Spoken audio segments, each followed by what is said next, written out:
La décision de la reine d'autoriser son fils, le prince Charles, à intervenir en son nom lors d'événements royaux a éliminé tout danger pour le prince Harry et le prince Andrew d'assumer des fonctions officielles pour la couronne, a-t-on affirmé.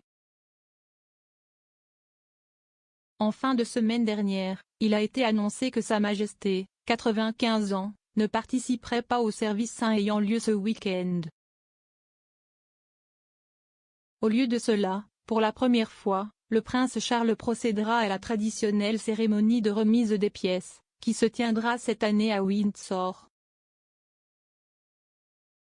Il est entendu que la reine regrette de ne pas être présente, mais a voulu donner des éclaircissements à temps pour ceux qui planifient l'événement.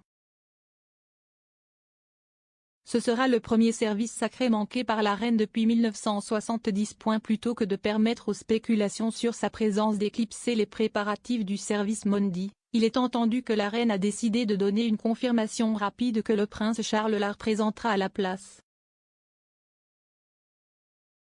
Il a été affirmé que la Grande-Bretagne est désormais une comonarchie, le prince Charles agissant en tant que régent de la reine. Selon la colonne Ephraim Mardecastle du Daily Mail, la reine a fait de Charles son régent en tout sauf en nom. Cette décision soulage également efficacement le prince Andrew et le prince Harry de l'obligation d'assumer certaines fonctions officielles dans le rôle de conseiller d'État. La colonne cite une source royale, qui a déclaré « Nous avons effectivement une comonarchie pour la première fois depuis l'arrivée de William et Mary en 1689. » L'élévation non officielle de Charles élimine également tout danger qu'Andrew ou Harry doivent intervenir en tant que conseiller d'État. Le site web royal détaille ce que le poste implique réellement en écrivant « Dans le cas où la reine ne peut pas assumer temporairement ses fonctions officielles de souveraine en raison d'une maladie ou d'une absence à l'étranger, 2 ou plusieurs conseillers d'État sont nommés par lettre patente pour agir en chez Sa Majesté. » Selon la loi, les personnes qui composent les conseillers d'État sont l'épouse du monarque et les 4 personnes suivantes dans la ligne de succession âgées de plus de 21 ans. À l'heure actuelle, les postes sont occupés par le prince Andrew, le prince Charles et ses fils William et Harry. La monarque a participé à des audiences virtuelles mais a rencontré des difficultés avec sa mobilité. Au cours des derniers mois, le monarque s'est retiré d'un certain nombre d'engagements publics en raison de problèmes de santé ou de mobilité. Le mois dernier, elle a dû se retirer du Commonwealth Service le 14 mars.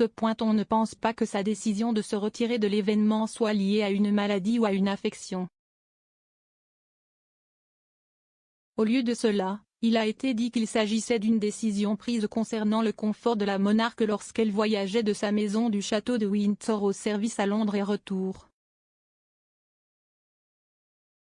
Malgré cela, elle s'est assurée d'assister au service d'action de grâce du duc d'Édimbourg fin mars.